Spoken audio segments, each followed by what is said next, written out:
दिल्ली की राजनीति में बड़ा बदलाव हुआ। 11 साल बाद अरविंद केजरीवाल पूर्व मुख्यमंत्री हो गए। शाम 4:30 बजे के करीब अरविंद केजरीवाल ने दिल्ली के एलजी वीके सक्सेना को अपना इस्तीफा सौंपा, जिसके बाद आतिशी ने नई सरकार बनाने का दावा पेश किया और कहा कि दिल्ली के इतिहास का आज सबसे दुखद दिन है। साथ ही उन्होंने कहा कि अरविंद केजरीवाल ने उन पर भरोसा किया है, इसीलिए वो इस जिम्मेदारी को निभाने के लिए तैयार है। अरविंद केजरीवाल जी ने अपना इस्तीफा दिया है। ये आम आदमी पार्टी के लिए, हमारे पूरे विधायक दल के लिए, दिल्ली के लोगों के लिए एक दुख का क्षण है। पूरी दिल्ली में लोग अरविंद केजरीवाल जी के इस्तीफे से दुखी हैं, लेकिन साथ ही दिल्ली के लोग इस बात का प्रण ले रहे हैं कि आने वाले चुनाव में वो अरविंद केजरीवाल जी को फिर से मुख्यमंत्री बनाना चाहते हैं। आम आदमी पार्टी के सारे विधायक, दिल्ली के 2 करोड़ लोग इस मुहिम में जुट गए हैं कि आने वाले चुनाव में अरविंद केजरीवाल जी को मुख्यमंत्री बनाना है। लेकिन जब तक चुनाव नहीं होता, अरविंद केजरीवाल जी ने भरोसा कर मुझ पे ये जिम्मेदारी दी है और आने वाले कुछ महीने तक, जब तक ये जिम्मेदारी मेरे पास है, तब तक मेरे 2 काम रहेंगे। एक, ये मुहिम चलाना कि कैसे अरविंद केजरीवाल जी और दिल्ली के हम लोग मिलके दिल्ली के लोगों के साथ अरविंद केजरीवाल जी को फिर से दिल्ली का मुख्यमंत्री बनाएं। और जब तक चुनाव नहीं होते, तब तक दिल्ली के लोगों की रक्षा करना कि भारतीय जनता पार्टी षड्यंत्र रचकर दिल्ली के लोगों की बिजली, फ्री बिजली, अच्छे स्कूल, मोहल्ला क्लिनिक में इलाज बंद ना कर दे, ये मेरी जिम्मेदारी रहेगी। और उसी के लिए आज हमने एलजी साहब को पत्र दिया है, सरकार बनाने की दावेदारी का पत्र दिया है और हम उम्मीद करते हैं कि जल्दी आगे का पत्र। आतिशी को लेकर दिल्ली बीजेपी के अध्यक्ष वीरेंद्र सचदेवा ने बड़ी बात कही। उन्होंने दावा किया कि आतिशी केजरीवाल की नहीं बल्कि सीएम फेज के लिए मनीष सिसोदिया की पसंद है। नया मुख्यमंत्री चुनने के प्रोसेस में आम आदमी पार्टी की कलह बाहर आ गई है। उन्होंने कहा कि चेहरा बदलने से कोई फर्क नहीं पड़ने वाला। आम आदमी पार्टी का चरित्र करप्शन का है और आतिशी भी इस भ्रष्टाचार में भागीदार है। विषम परिस्थिति नाम चुनने की थी। अरविंद केजरीवाल चाहकर भी अपनी पसंद का मुख्यमंत्री नहीं बना पाए हैं। आपको ध्यान होगा, जब अरविंद केजरीवाल जेल गए थे तो उन्होंने कई सारे विभाग कैलाश गहलोत को दिए थे, लेकिन मनीष सिसोदिया के दबाव में उसमें से कई सारे विभाग आतिशी को ट्रांसफर किए गए।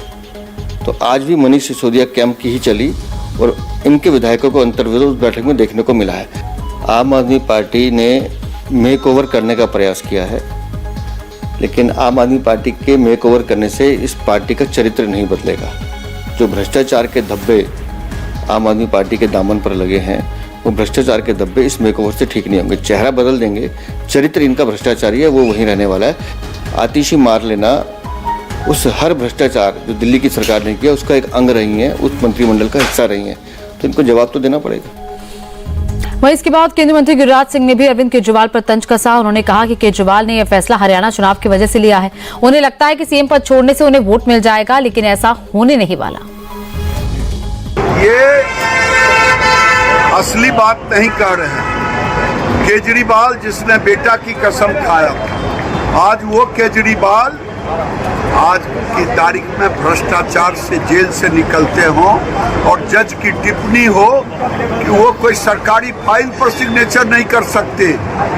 आतिशी को बना करके हरियाणा के चुनाव में ये कान रोएंगे कि मैं तो आया हूँ शहीद हो करके, जबकि भ्रष्टाचार के अंदर जेल गए हैं, बेल पर हैं। अब हरियाणा की जनता इन पर भरोसा नहीं।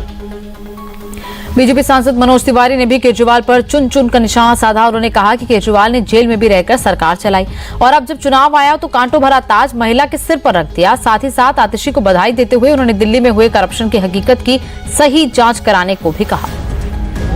पूरा 4 साल 8 महीना अरविंद केजरीवाल ने एक कार्यकाल में और 5 साल एक कार्यकाल में, 49 दिन एक कार्यकाल में, तो इतना दिन तक तो अरविंद केजरीवाल जी ने दिल्ली को लूटा, दिल्ली को रुलाया, दिल्ली की सड़कों में गड्ढा बनाया।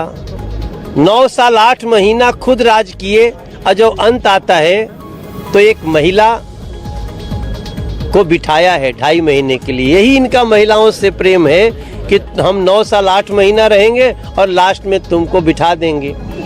चलो हम आतिशी जी को बधाई देते हैं। आतिशी को मुख्यमंत्री बनाए जाने को लेकर सियासत खूब हावी है। आपकी राज्यसभा सांसद स्वाति मालीवाल ने आतिशी के परिवार का इतिहास खंगाल कर सामने ले आई और कहा कि आतिशी के मुख्यमंत्री बनने से देश की सुरक्षा को खतरा है। उन्होंने कहा कि आतिशी ऐसे परिवार से आती हैं जिस परिवार ने अफजल गुरु की फांसी का विरोध किया था। आज दिल्ली के लिए एक बहुत दुखद दिन है। आज दिल्ली की मुख्यमंत्री एक ऐसी महिला आतिशी मारलेना जी बनने जा रही हैं जिनके अपने परिवार ने आतंकवादी अफजल गुरु को फांसी की सजा से बचाने के लिए एक लंबी लड़ाई लड़ी। उनके अपने माता पिता ने कई बार राष्ट्रपति जी को मर्सी पिटिशंस, दया याचिकाएं भेजी कि अफजल गुरु को फांसी ना हो। आज आतिशी मारलेना जी मुख्यमंत्री बनेंगी, लेकिन हम सब जानते हैं कि वो सिर्फ और सिर्फ एक डमी सीएम, एक कठपुतली मुख्यमंत्री बनेंगी। लेकिन फिर भी ये मुद्दा बहुत बड़ा है क्योंकि वो मुख्यमंत्री बनेंगी और ये मुद्दा सीधे सीधे दिल्ली और देश की सुरक्षा से जुड़ा हुआ है। भगवान बचाए दिल्ली वासियों को ऐसे मुख्यमंत्रियों से।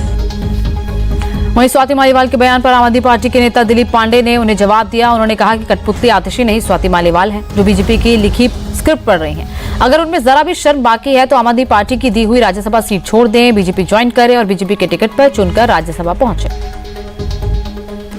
स्वाति मालीवाल जी ऐसी इंसान है कि जो राज्यसभा जाने के लिए टिकट आम आदमी पार्टी से लेती हैं, लेकिन प्रतिक्रिया देने के लिए, बोलने के लिए स्क्रिप्ट जो है वो भारतीय जनता पार्टी से देती है। और मैं तो ये कहना चाहूँगा कि थोड़ी बहुत भी अगर शर्म हो, थोड़ी बहुत भी लज्जा हो, तो उन्हें आम आदमी पार्टी का राज्यसभा का टिकट त्याग देना चाहिए, राज्यसभा सांसद पद से इस्तीफा दे देना चाहिए और अब उनको भारतीय जनता पार्टी से राज्यसभा जाने का रास्ता चुनना चाहिए। राज्यसभा में रहने का शौक है तो भारतीय जनता पार्टी से राज्यसभा का टिकट लेना चाहिए उन्हें।